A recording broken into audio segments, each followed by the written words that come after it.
So let's talk about the devil for a moment, shall we? For the serpent was the most subtle of all the creatures. Wonderful snakish alliteration there. That's from Genesis, of course, in the Garden of Eden. A story which, by the way, makes no reference to the devil. It's a serpent. But that serpent has become a foundational model for how we think of the devil. Interesting, in that story, the serpent does not lie. God says, don't touch that fruit or you will die. And the serpent says, you won't die. And he's right. They touch the fruit and they don't die, at least not right away. In Scripture, the devil doesn't have a name, he has a title. He's the accuser, like a prosecutor, but with a vendetta. So who is this devil anyway? Is he Lucifer? Fallen angel? That's mostly from John Milton, actually. Is he a suave seducer? Offering something that you know is not quite right, but it's just too good to pass up. That sounds like something more from the legend of Faust, maybe. Or is he a goat-headed demon with horns? That's actually from medieval times when the church tried to co-opt and subvert the nature god, Pan.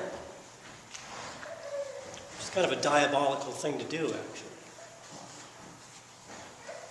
Is the devil a person at all? Or is it an energy? Or is it a product of your own mind?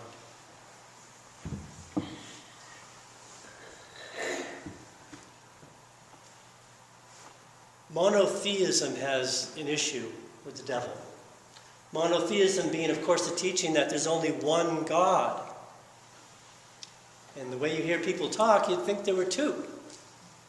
There's the God that rules in heaven and the God that rules in hell. The God on your right and the God on your left. But our faith affirms that there's only one God, and that God is one. God with no opposition.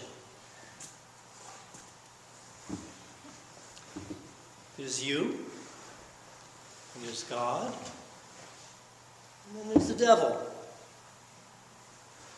That's called triangulation. Don't do it.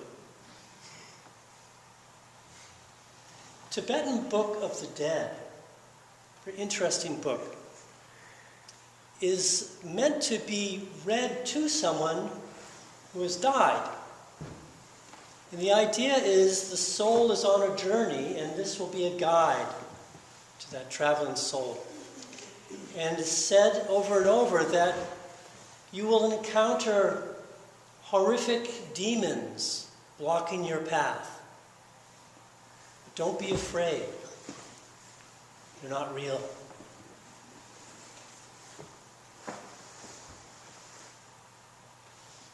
If you do fear the devil, you might say, the word is near me, on my lips and in my heart. Jesus, in the Spirit, is led out to the wilderness. Now in Scripture, when you hear a term like in the Spirit, that's an indication that this is going to be a story that is more than literally true. Like Ezekiel's in the Spirit when he's led to the valley of dry bones. Or John of Patmos is in the Spirit on the Lord's Day when he receives the revelation. So Jesus in the Spirit is in the wilderness, tempted by the devil. Better translation might be tested by the devil. Devil says, you can turn that stone into bread. And it's not a lie. Jesus testifies, whatever you believe you receive, you will receive. And Jesus himself receives bread as if out of nowhere to feed 5,000. Devil says, this whole world could be yours. Not a lie. Didn't Jesus say, all that the Father has is mine? Devil says, jump off that height, you'll land gently. I don't recall Jesus jumping off any heights. But he did step out on a lake, walk on water. So where's the test? Devil first says, if you are the Son of God, that's something that Jesus never says. Jesus never says, I am the only Son of God. And the devil says, worship me. Another thing Jesus never says. Jesus never says, worship me. The serpent is the most subtle creature. Maybe the test is to insert this I into the equation. The devil says to Jesus, you could get bread out of anything. And maybe Jesus will say, yeah, that's right. I could do that. I could do that. I doesn't really do anything.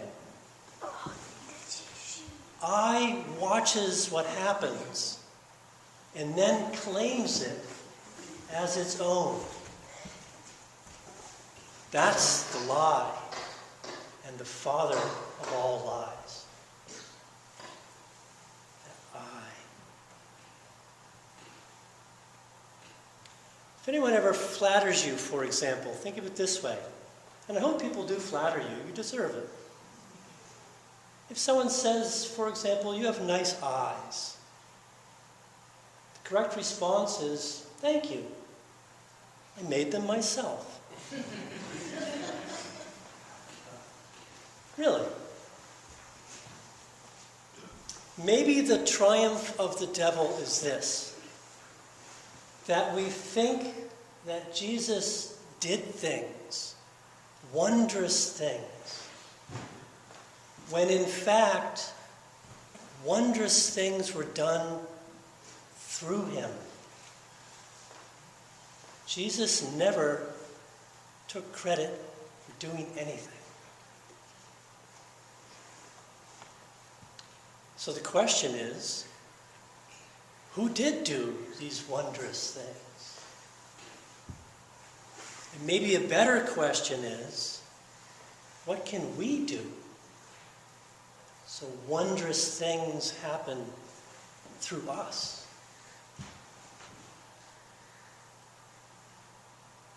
Brother Lawrence went out in the desert to pray and meditate.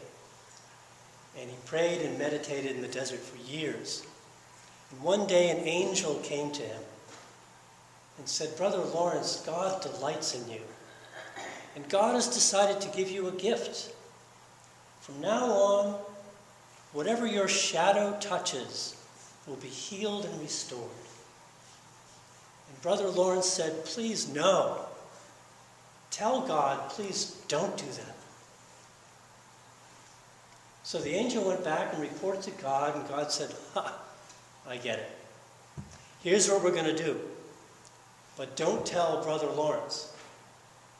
Every time the shadow falls behind him, whatever it touches will be healed and restored. And so for the rest of his life, countless people were healed of sickness and sorrow Brother Lawrence never knew it. Thanks be to God.